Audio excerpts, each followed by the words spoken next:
ঘুম থেকে ওঠার পর স্বপ্নের জগৎকে যেমন ঝাপসা মনে হয়, বাস্তবকে মনে হয় আসল সত্য। মৃত্যুর পর আপনার মনে হচ্ছে পুরো জীবনটাই যেন ছিল একটা স্বপ্ন, যা আপনি ঘুমন্ত অবস্থায় কাটিয়েছিলেন।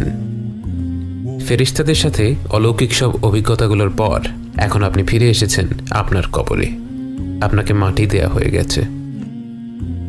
আপনি শুনতে পাচ্ছেন আপনার কাছের মানুষেরা দোয়া করছে, জিকির করছে, আপনাকে ছেড়ে যেতে চাচ্ছে না। কিন্তু আপনিও জানেন, তারাও জানে, তাদেরকে যেতেই হবে। প্রত্যেক মানুষকে তার ব্যক্তিগত পথ পাড়ি দিতেই হবে। কবরস্থান থেকে প্রস্থান করা শেষ মানুষটির পদধ্বনি আপনার কানে পৌঁছয়। এরপর সব নিশ্চুপ। একটি মুহূর্ত পার হলো না সারা দিন পার হয়ে গেল বোঝা গেল না, কারণ এই জগতে সময়ের হিসাব মেলানো কষ্ট। হঠাৎ করেই আপনি অনুভব করলেন আপনার কবরটা ছোট হয়ে আসছে, মাটি আপনাকে চেপে ধরছে। চিৎকার করে ওঠার আগেই মাটি আপনাকে এমনভাবে চেপে ধরল, আপনার মনে হলো আপনার দেহের প্রতিটি অঙ্গ মিলেমিশে একাকার হয়ে গেছে। এরপরেই আপনাকে মাটি ছেড়ে দিল। এটা কি কবরের আযাব ছিল? আপনি কি তাহলে শাস্তি পাওয়া মানুষদের দলে? আপনার মনে পড়ল রাসূল সাল্লাল্লাহু আলাইহি ওয়াসাল্লামের সেই কথাগুলো। তিনি বলেছিলেন, যদি মাটির এই চাপ থেকে কেউ বাঁচত, সে হতো সাদ ইবনে মুআদ রাদিয়াল্লাহু আনহু।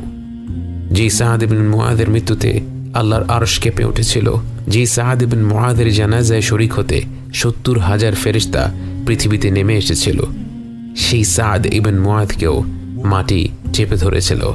কারণ এটাই আল্লাহর হুকুম, আমরা মাটি থেকে এসেছি, আবার মাটিতেই মিশে যাব।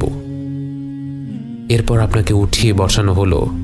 দেখতে ভয়ঙ্কর দুজন ব্যক্তি আপনার সামনে উপস্থিত হলো। মুনকার আর নাকির কাউকে সান্ত্বনা দেয় না, তারা নম্রভাবে কথা বলে না। তাদের কর্তব্য একটাই, তারা আমাদের পরীক্ষা করবে। অজুহাত দেওয়ার কোনো সুযোগ নেই। তারা আপনাকে দেখে বলল, মান রব্বুক, তোমার রব কে? তাদের চেহারা দেখে আপনি ভেবেছিলেন আপনার গলা দিয়ে হয়তো কোনো শব্দই বের হবে না। কিন্তু যেই আল্লাহকে সারা জীবন বিশ্বাস করেছেন, যেই আল্লাহর আদেশ পালন করার সাধ্যমতো চেষ্টা করেছেন, যেই আল্লাহর অমান্য করার পর তার কাছেই ক্ষমা চেয়ে মাথা নত করেছেন, সেই আল্লাহর পরিচয় জানতে যাওয়ার পর আপনি কি করে চুপ থাকেন? আপনার ঠোঁট আর জিহ্বা যেন আপনার মস্তিষ্কের অপেক্ষা না করেই বলে উঠল, আমার রব আল্লাহ। এরপর তারা প্রশ্ন করল, ওয়ামা দীনুক, তোমার দিন কোনটা? আপনি বললেন, আমার দিন ইসলাম। অবশেষে তারা জিজ্ঞেস করল, তোমার কাছে যাকে পাঠানো হয়েছিল তার ব্যাপারে তুমি কি বলো? তার নাম উচ্চারণ করতে গিয়ে আপনার মুখে হাসি ফুটে গেল। আপনি বললেন, তিনি হচ্ছেন আল্লাহর বান্দা, তার প্রেরিত রাসূল।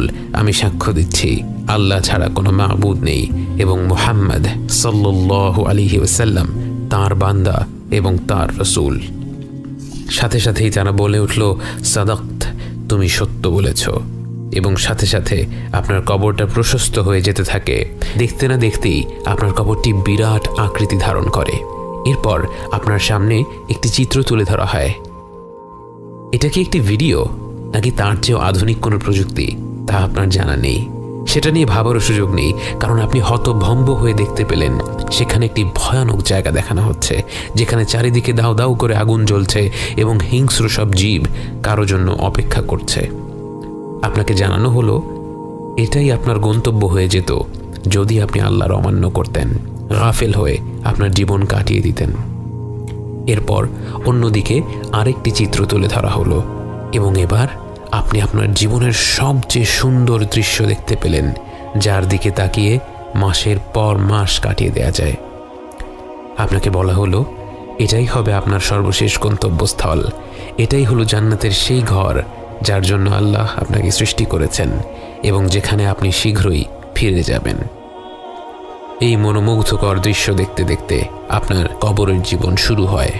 কোনো এক পর্যায়ে আপনার সাথে দেখা করতে আসবে আপনার আত্মীয় স্বজনেরা, যারা আপনাকে ছেড়ে অনেক আগে পরকালের পথ পাড়ি দিয়েছিলেন। একবার ভেবে দেখুন কতটা আন্তরিক হবে সেই মিলন। যেই মাকে, যেই বাবাকে, যেই নানা নানি, দাদা দাদিকে আপনি কবর দিয়েছিলেন বহু বছর আগে, বারজাখের জীবনে এসে তাদের সাথে আপনার সাক্ষাৎ হবে। তারা দুনিয়ার জীবনের খবর জানতে চাইবে, তারা আপনার সাথে গল্প করবে। গল্প করতে করতে আপনার এক বন্ধুর কথা উঠে যায়। তারা বলে, অমুক কেমন আছে? আপনি অবাক হয়ে যান। আপনি বলেন, অমুক তো আরও 3 বছর আগেই মারা গেছে, কেন তোমরা কি তার দেখা পাওনি? সবাই চুপ হয়ে যায়। সবাই বুঝতে পারে আপনার সেই বন্ধুটি ঈমান নিয়ে মৃত্যুবরণ করতে পারেনি, কবরের আযাব থেকে নিজেকে মুক্ত করতে পারেনি। যে ব্যক্তি ঈমান নিয়ে মৃত্যুবরণ করতে পারল না, মৃত্যু থেকে শুরু করে জাহান্নাম পর্যন্ত তার পরিস্থিতি ক্রমাগতভাবে খারাপ হতে থাকে। যখন তাকে আসমান থেকে জমিনে ছুঁড়ে ফেলা হয়, যখন মাটি তাকে হিংস্রভাবে চেপে ধরে, এরপর যখন মুনকার আর নাকির এসে তাকে উঠিয়ে বসায় আর জিজ্ঞেস করে, মান রব্বুক, সে কোনো উত্তর দিতে পারে না, আমতা আমতা করতে থাকে। তাকে বলা হয় মা দীনুক, আবারও সে আমতা আমতা করতে থাকে, কোনো উত্তর দিতে পারে না। তাকে প্রশ্ন করা হয় রাসূল সাল্লাল্লাহু আলাইহি ওয়াসাল্লামকে নিয়ে, তার ব্যাপারে সে কি জানে। সে অনিশ্চিত হয়ে বলে, আমি শুনেছিলাম লোকে এই বলতো। তখন মুনকার আর নাকির বলবে, তুমি মিথ্যা বলেছ। তার মাথায় শক্ত লোহা দিয়ে এত জোরে আঘাত করা হবে যে তার চিৎকার শুনতে পাবে আশেপাশের প্রতিটি সৃষ্টি, শুধু মানুষ আর জিন ব্যতীত। এরপর তাকে জান্নাতের একটি দৃশ্য দেখানো হবে। তাকে বলা হবে এটাই তার গন্তব্য হতে পারত যদি সে আল্লাহর আহ্বানে সাড়া দিত। তারপর তাকে জাহান্নামের দৃশ্য দেখিয়ে বলা হবে সে নিজেই এই গন্তব্যটি নিজের জন্য বেছে নিয়েছে। জান্নাতে সে কি পেতে পারত আর জাহান্নামে তার জন্য কি অপেক্ষা করছে তা সরাসরি দেখার পর তার মনে এমন অকল্পনীয় অনুতাপ জন্ম নেয় যে আর কোনো শাস্তি না থাকলেও শুধু সেই অনুতাপটাই তার জন্য আযাব হিসেবে অসহনীয় হয়ে পড়ত। সেই গন্তব্য আপনার হয়নি। আপনি শুয়ে আছেন আপনার প্রশস্ত কবরে, জান্নাতের আলোয় আলোকিত, শুধুমাত্র আপনার রবের অসীম রহমতের কারণে।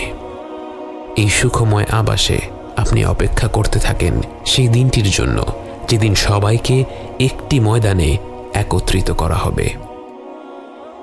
কিন্তু আপাতত একটু বিশ্রাম নেওয়া যাক।